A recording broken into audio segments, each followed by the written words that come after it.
Jordan River to the Mediterranean Sea, erasing the state of Israel.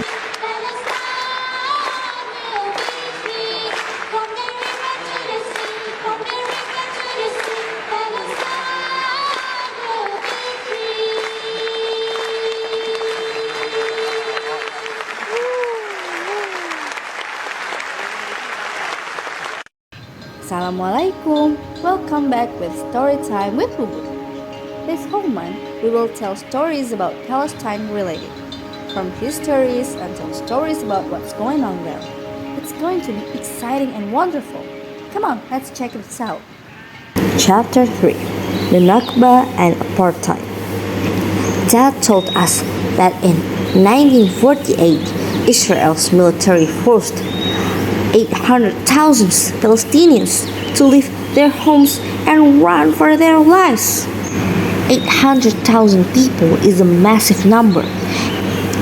If 800,000 people stood in a line, the line would go from my house in London all the way to Edinburgh in Scotland.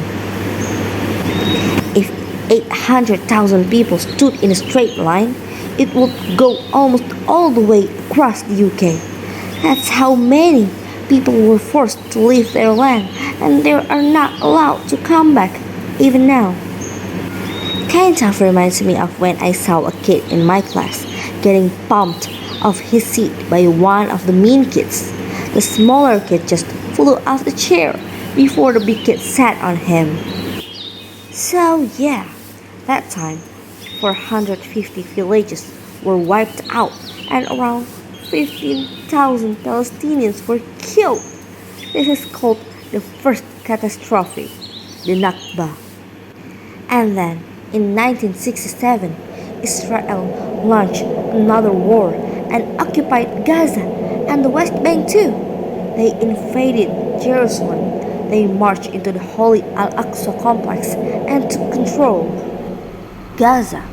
2.3 million people live in this tiny space. The West Bank. This is where Jewish-only settlements have been built. Jerusalem. Al-Aqsa controlled by Israeli forces.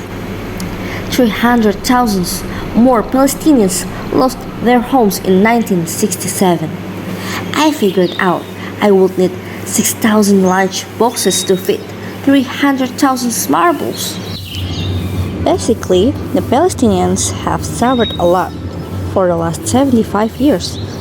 I don't know about you, but I think they're like superheroes, the strongest people in the world.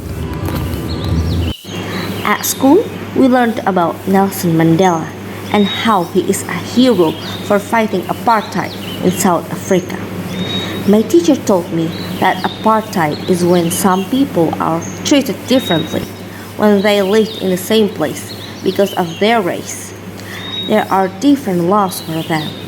When Nelson Mandela started fighting against apartheid, they chucked him in jail and called him terrorist.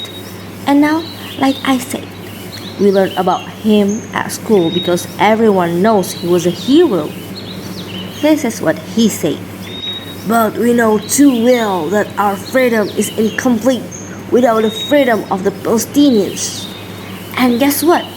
That told me all these important and fancy guys have rightly accused Israel of being an apartheid state too. Amnesty International, Human Rights Watch, a UN expert, and even a former head of Israel's own intelligence agency. Wait, what's the UN? It's an organization with almost all the countries in the world.